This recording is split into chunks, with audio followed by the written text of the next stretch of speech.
Саламатсыңар менин досторум. Кандай жүрөсүңөр, жакшыбы? Менин маанайым эң сонун. Силердин маанайыңар кандай? Жакшы. Менин таргылмышыгымдын да маанайы сонун. Анткени силерди күнү бою кечке, качан кечкирет, досторубуз менен жолугуп, жомок айтат элек деп күтүп келдик. Экранга жакын келсеңер, силерге жолдогу тикенек деген кызыктуу жомокту айтып беремин. Тикенекти билесиңер да? Тикенек колуңарга кирип келсе аябай оорутат, Ошол тикенек туурасында айтып беремин. Мен анда жомокту баштаймын. Адырдын көркү аркар, кумайынын көркү кулжа деген бир жомок айылында бир адам жашачу экен. Өзүнүн кумарына таянган, өзгөнүн убалынан коркпойт дегендей, ал адам айылдагылардын кирип чыккан жолуна тикендерди эгип салыптыр. Бул тикендер убакыттын өтүшү менен абдан дүпүйүп чоңое башташыптыр. Эми жолдон ары бери өткөн айылдыктар бул тикенектерден жагымсыз жагдайга туш болушат. Айылына батпаган адам ааламга батпайт дегендей, мындай элге жакпаган, кылыгына нааразы болгон айылдыктар баягы адамга кылган ишин оңдоо үчүн бир нече жолу эскертүү беришет. Алар жада калса, өз колуң менен жасаганды өз мойнуң менен тарт. Сен элдин каарына калбай, эртерээк айдаган тикендериңди кыркып сал дешиптир. Муну уккан кежир адам айтылган дооматтардын эч бирине моюн сунбай коет. Айласы кеткен айылдыктар тикенектерди тазалабаган адамга кандай жол менен түшүндүрүүнү ойлоно башташыптыр. Акыры айылдын эң кадырлуу карысы жана билимдүү адамы бул окуяны айтып беришет. Акылман адам тикенекти айдаган адамдын жанына барып, ойлонбой жасаган иш ойрон болот балам. Айылдыктарга бул тикенектер ыңгайсыз абалды пайда кылууда. Кошунасынын шагын сындыруу бул Кудайдын алдында чоң күнөө болуп эсептелинет. Бул тикенектериңди тезинен жоготуп салгының макулбу дейт. Акылман адамдын эскертүүсүн уккан адам макул. Сиздин шагыңызды сындырбайын. Бул тикенектерди көз ачып жумганча тазалаймын дейт да, карыны жолго салат. Күн артынан күн, түн артынан түн. Бир топ өтүп отуруп көз ачып жумганча бир ай соңуна чыгат. Тикенектерди айдаган адам өзүн өзү эртең тазалаймын деп бүгүнкү ишин эртеңкиге калтыра берет. Элдин айтканын угуп, жолдо айдаган тикенектерди кыркканга моюну такыр жар бербей коет.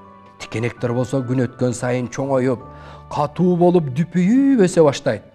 Айылдын акылман карыясы бир күнү тикенектерди айдаган адамдын жанына кайрадан келет да, "Канакей, тикенектерди жоготконуң, Мен сага эмне дедим эле? Сен мага сөз берген элең го. Бүгүнкүгө чейин айткан сөзүңө турбадың. Бул тикенектердин баарын тезинен кыркып салгын. Карачы, мурдагыдан да чоңоюп кетиптир. Эми бул тикенектер элдерге мурдагыдан да терс таасирин тийгизип тургандай жагымсыз абалга келиптир. Кандай түшүнбөгөн эмесиң? Колдон келген ишти жасабай өтүү, кордук менен жашабай өтүүдөн айырмасыз", дейт баягы акылман карыя. Тикенектерди айдаган адам: "Сен капаланба, атаке. Мен бул сөзүңүздү сөзсүз эске аламын" деп жооп берет да жолго салат. Айткан кеңешине, уккан жооп туурасында айылдын акылман карыясы: "Алдоо менен күн көргөн алкоо менен өлбөйт балам. Бул иш бүгүнкүгө чейин убада менен эртеңкиге калтырылып келди. Элдер уясыз устанын убадасы даяр дешет. Тикенектериңди бүгүндөн калтырбай жогот. Болбосо күндөн күнгө дүпөйүп, чоңоюп баратат бул тикенектериң. Ар күн сайын тикенектер эжа бербей, ары бери өткөн элдин жолун тосуп, бактай болуп өсүп бара жатпайбы? Көрүп атпайсыңбы? Сен болсо күн өткөн сайын тескерисинче жашын өтүп бара жатат. Жашың улгайган сайын күчүң ошончолук азаят, муну билсең. Бул ишке маани бербегениң кандай? Эч качан эсиңден чыгарбагын. Өз ишин эртерээк аткарбаган киши зыянга учурайт. Ал эми иши болсо ырбап отуруп, акыры эч аткара албагадай абалга келет. Сен айылдыктарга, мага дагы сөз бергенсиң.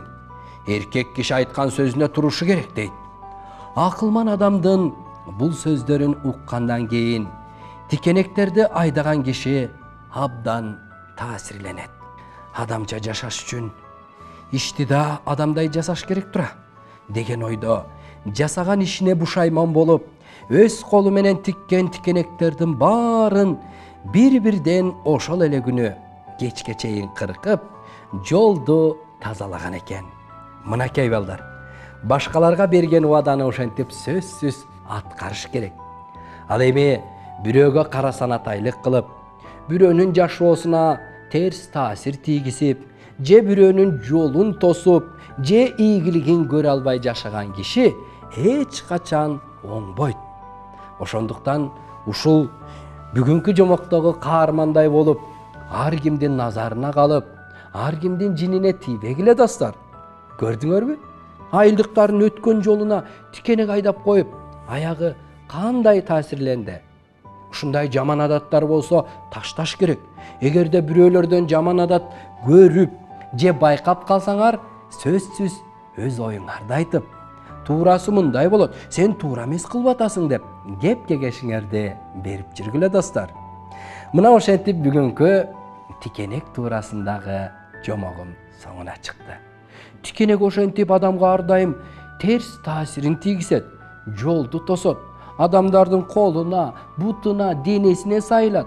Керек болсо жан жаныбарлар, куш, чымчыктарга дагы зыянын тийгизет. Ошондуктан тикенек көрсөңөр жулуп салгыла дагы, бактарак, гүл көрсөңөр ар дайым суу куюп тургула. Бүгүнкү жомогумдан да ушуну менен соңуна чыгарайын. Силер болсо жуунуп келип уктагыла. Курсаңар ачкан жокпу? Курсаңар ачка болсо жүгүрүп барып шам-шум этип келип алып, анан уктагыла. Уйкуңар тынч, түшүңөр кызыктуу, түнүңөр бейпил болсун достор. Эртең жолугушабыз. Көрүшкөнчө.